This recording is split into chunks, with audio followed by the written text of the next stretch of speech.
Moscow में रूस के राष्ट्रपति व्लादिमीर पुतिन से मुलाकात के कई हफ्ते बाद भारतीय प्रधानमंत्री नरेंद्र मोदी इस हफ्ते यूक्रेन का दौरा करेंगे और राष्ट्रपति व्लादिमीर जेलेंस्की से मुलाकात करेंगे। भारतीय विदेश मंत्रालय ने कहा कि मोदी की यात्रा 30 से ज्यादा सालों में किसी भारतीय नेता की पहली यात्रा होगी। मोदी की इस यात्रा में डिफेंस, इकोनॉमिक और बिजनेस रिलेशन, साइंस और टेक्नोलॉजी, इसके अलावा कई दूसरे अहम मुद्दों पर चर्चा होगी। यूक्रेन के प्रेसिडेंट्स ऑफिस ने भी प्रधानमंत्री मोदी की यात्रा का ऐलान करते हुए कहा कि ये उनकी पहली यात्रा है जिसके दौरान दोनों नेता कई अहम दस्तावेजों पर साथ में हस्ताक्षर करेंगे और द्विपक्षीय और बहुपक्षीय सहयोग यानी कि बायलैटरल और मल्टीलैटरल कोऑपरेशन के मामलात पर भी चर्चा करेंगे।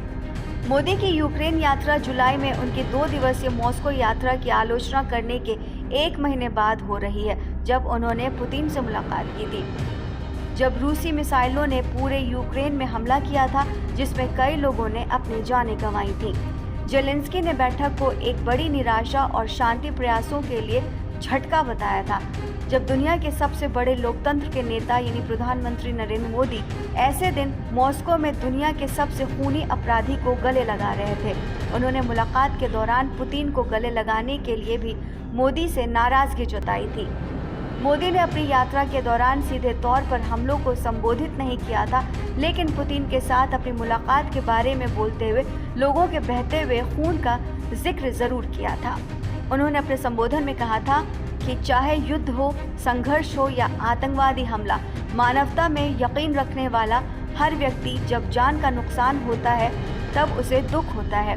जब मासूम बच्चे मारे जाते हैं, जब हम मासूम बच्चों को मरते देखते हैं तो दिल दुखता है और वो दर्द बहुत भयानक है। प्रधानमंत्री मोदी और रूसी राष्ट्रपति व्लादिमीर पुतिन 8 जुलाई 2024 को मॉस्को यानी रूस के बाहर नोवो ओगारियो निवास पर एक अनौपचारिक बैठक के दौरान गले मिले थे। मोदी सरकार ने अब तक रूस और संयुक्त राज्य अमेरिका जैसे पश्चिमी सहयोगियों दोनों के साथ गहरे संबंधों को बैलेंस करने की कोशिश की है।